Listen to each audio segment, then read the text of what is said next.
आज का टॉपिक है इलेक्ट्रिकल पोटेंशियल एनर्जी, विद्युत स्थितिक ऊर्जा।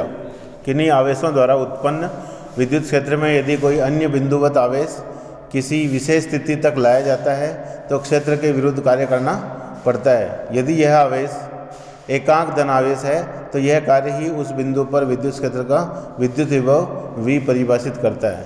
अतः आवेश Q को इस निर्दिष्ट स्थिति पर स्थापित करने में कार्य का मान कितना होगा? आवेश इंटू विभव यानी Q इंटू V होगा। इस कार्य के लिए व्ययित ऊर्जा आवेश Q की दी गई स्थिति पर विद्युत स्थिति ऊर्जा होती है। दो या दो से अधिक बिंदुवत आवेशों के निकाय के लिए उन आवेशों को उनकी स्थितियों तक अनंत से लाकर स्थापित करने में किया गया कुल कार्य निकाय की विद्युत स्थितिज ऊर्जा कहलाती है। अगर एग्ज़ाम में डेट नंबर का क्वेश्चन आ जाए तो आपको ये जो बोल्ड लेटर में लिखा हुआ है ये परिभाषा लिखनी है कि दो या दो से अधिक बिंदुवत आवेशों के निकाय के लिए उन आवेशों को उनकी स्थितियों तक अनंत से लाकर स्थापित करने में किया गया कुल कार्य निकाय की विद्युत स्थितिज ऊर्जा कहलाती है। तो दो आवेशों के निकाय की रचना में यदि प्रथम आवेश Q1, ये Q1 है और मूल बिंदु से उसकी दूरी R1 है, इस तरह से इसमें बता रखा है, तो दूसरे आवेश Q2 को स्थिति R2 तक लाने में प्रथम आवेश द्वारा उत्पन्न विद्युत क्षेत्र के विरुद्ध कार्य करना पड़ेगा। ठीक है, ये माना कि Q1 आवेश है, ये R1 दूरी पर है। अब आप अनंत से दूसरा आवेश को लाते हैं। ठीक है, कहाँ से ला रहे हैं? अनंत से, और इस बिंदु पर लाते हैं Q2 आवेश को जिसकी इस मूल बिंदु से दूरी R2 है। ठीक है, तो ये जो Q1 आवेश था पहले चारों तरफ विद्युत क्षेत्र उत्पन्न करेगा, उस विद्युत क्षेत्र में आप इसको लाएंगे तो इसके विरुद्ध कार्य करना पड़ेगा। तो वो कार्य इसमें स्थितिज ऊर्जा के रूप में संग्रहित हो जाता है। ठीक है, तो प्रथम आवेश की स्थिति के सापेक्ष दूसरे आवेश का स्थिति सदिश R21 जो कि R2 माइनस R1 होगा। Q1 की स्थिति को मूल बिंदु मानते हुए दूसरे आवेश की स्थिति पर जो विद्युत विभव है उसको हम इस तरह से KQ/R, तो R की जगह यहाँ पे R21 हो जाएगा। तो दूसरे आवेश Q2 को स्थिति R2 तक लाने में किया गया कार्य W = Q2 इंटू V हो जाएगा, और V का मान हम यहाँ से रख देंगे। ये यहाँ पे प्रिंटिंग मिस्टेक है, VR2 = होना चाहिए था। ठीक है, तो ये सूत्र हो जाएगा हमारे पास K की जगह 1/4 पे ε0 नियतांक है, जहाँ ε0 माध्यम की विद्युतशीलता है और Q1 और Q2 आवेश हैं। R21 क्या है? दोनों जो बिंदु हैं जहाँ पे पहले बिंदु पर आप Q1 को लेके आए, Q2 को दूसरे बिंदु पर लाए, उनके बीच की जो विस्थापन है उसको हम R21 कह रहे हैं। और यहाँ पे ये मैग्नीट्यूड बता रखा है, चूँकि कार्य अदिश राशि होती है तो यह कार्य W ही Q1 Q2 के निकाय की विद्युत स्थितिज ऊर्जा होगी। तो दो से अधिक आवेशों के निकाय के लिए स्थितिज ऊर्जा की गणना अध्यारोपण के सिद्धांत का उपयोग करके की जा सकती है। इस सिद्धांत के अनुसार यदि बिंदुवत आवेशों जैसे हमारे पास एक से अधिक हैं तो Q1 Q2 ... QI ... QN की स्थितियां क्रमशः क्या हो जाएगी? R1 R2 R3 and so on. RI I1 है तो उसको हम RI लिखेंगे, N1 है तो RN लिखेंगे। उनकी जो दूरियां हैं, ये चित्र बना के बता दूं आपको, ये 1 है तो हम इसको Q1 को R1 से बताएंगे, ये Q2 है तो इसको R2, I1 है तो ये हमारे पास QI और ये RI हो जाएगा एंड सो ऑन। ठीक है, तो किसी आवेश मान लीजिए QI की स्थिति RI पर लाने के लिए शेष अन्य आवेशों के द्वारा उत्पन्न विद्युत क्षेत्र के विरुद्ध कार्य करना पड़ेगा। इस कार्य का मान ज्ञात करने के लिए स्वतंत्र रूप से Q1 Q2 ... आदि की QI से अन्योन्य क्रिया प्रभावी होती है, अर्थात कुल कार्य जो कि WI है केवल Q1 के विद्युत क्षेत्र में QI को स्थापित करने में किया गया कार्य W1, इसी तरह से Q2 केवल Q2 के क्षेत्र में QI को स्थापित करने में किया गया कार्य W2 अर्थात एंड सो ऑन। ठीक है, आदि के योग के तुल्य होगा। तो हम W को इस तरह से सबका योग लिख सकते हैं, W1 + W2 + W ... WN, और इसको हम समेशन के रूप में भी लिख सकते हैं, J = 1 to n WJ। ठीक है।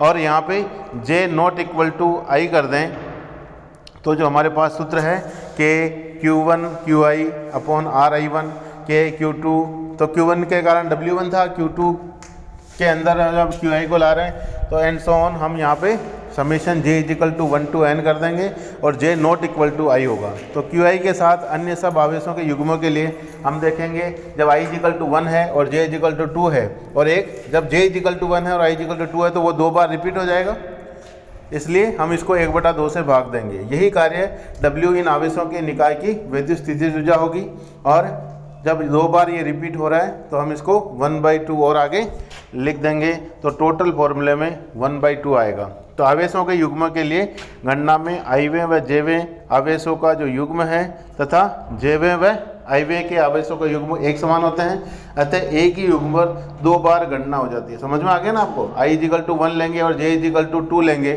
तो हमारे पास क्या हो जाएगा, Q1 Q2 अपॉन R12 हो जाएगा। लेकिन जब उल्टा करेंगे, J इजिकल टू 1 कर देंगे और I इजिकल टू 2 कर देंगे तो भी हमारे पास Q1 Q2 अपॉन R21 हो जाएगा, और R12 इजिकल टू R21 है। इसलिए ये त्रुटि नहीं हो, इसलिए इसमें 1/2 के आगे गुणा किया हुआ है।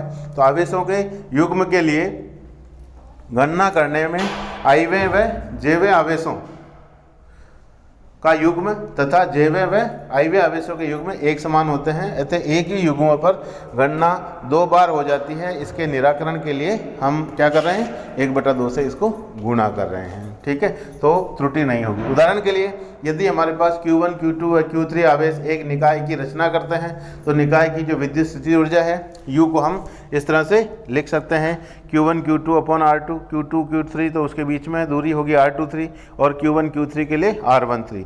तो 1 2 3 आवेश है हमारे पास Q1 Q2 और Q3, तो उसके लिए जो सूत्र है वो U का हम इस तरह से लिख सकते हैं, जो कि विद्युत स्थितिज ऊर्जा U का मात्रक चूंकि जूल होता है तो परमाणु कणों के लिए एक अन्य मात्रक हम लेते हैं इलेक्ट्रॉन वोल्ट, जो ज़्यादा काम में आता है, और 1 इलेक्ट्रॉन वोल्ट 1.6 × 10⁻19 जूल के बराबर होता है, क्योंकि 1 कूलाम आवेश 1 माइक्रो कूलाम को हम 10⁻6 लिखते हैं। उसी तरह से एक जो इलेक्ट्रॉन है उस पर आवेश 1.6 × 10⁻19 कूलाम होता है, इसलिए 1 इलेक्ट्रॉन वोल्ट कितने जूल के बराबर होगा, 1.6 × 10⁻19 जूल के बराबर हो जाएगा। तो 1 वोल्ट के विभवांतर से त्वरित करने पर प्राप्त जो गतिज ऊर्जा होगी उसके तुल्य इसको हम लिख सकते हैं। तो ये सूत्र हमारे पास इस तरह से 1 electron volt equal to 1.6 × 10⁻19 coulomb into 1 volt, जिसको हम जूल में लिख सकते हैं। तो इलेक्ट्रॉन वोल्ट मात्रक के अन्य जो गुणज हैं जो साधारणतः उपयोग में आते हैं वह कौन से हैं, 1 किलो इलेक्ट्रॉन वोल्ट, किलो का मतलब 10⁻3, और हम 10⁻3 इलेक्ट्रॉन वोल्ट लिख देंगे, और हमारे पास ऊपर आ रहा था -19, उसको 3 से गुणा करेंगे तो -16 बच जाएगा, ठीक है। इसी तरह से मेगा यानी मिलियन इलेक्ट्रॉन वोल्ट है तो 10⁻6 होता है, 19 में से 6 गए तो कितने बचेंगे, इसलिए यहाँ पे -13 आ गया। और 1 गीगा इलेक्ट्रॉन वोल्ट लेंगे तो वो होता है 10⁻9 इलेक्ट्रॉन वोल्ट के बराबर, तो 10⁻9 और 10⁻−19 दोनों मिलकर क्या हो जाएगा, -10 रह जाएगा, तो ये -10 जूल हो जाएगा। और लास्ट में हमारे पास 1 बिलियन इलेक्ट्रॉन वोल्ट यानी 10⁻12 इलेक्ट्रॉन वोल्ट, 10⁻12, और हम जानते हैं इलेक्ट्रॉन वोल्ट में 10⁻−19 आ रहा है, तो 12 19 में से जाएंगे तो कितना बचेगा, 7 बचेगा, ठीक है। तो 1 बिलियन इलेक्ट्रॉन वोल्ट हो गया हमारे पास 10⁻12 इलेक्ट्रॉन वोल्ट, 1.6 × 10⁻7 जूल। तो ऐसा क्यों कर रहे हैं अपन, ये इसलिए क्योंकि जूल जो है बहुत बड़ी राशि होती है और इलेक्ट्रॉन की जो ऊर्जा है वो बहुत ही सूक्ष्म होती है, हम इसलिए उसको इलेक्ट्रॉन वोल्ट में लिखते हैं। और ये रिलेशन चारों आपके सामने हैं, किलो इलेक्ट्रॉन वोल्ट है, मेगा इलेक्ट्रॉन वोल्ट है, और गीगा इलेक्ट्रॉन वोल्ट है, और बिलियन इलेक्ट्रॉन वोल्ट है, ठीक है।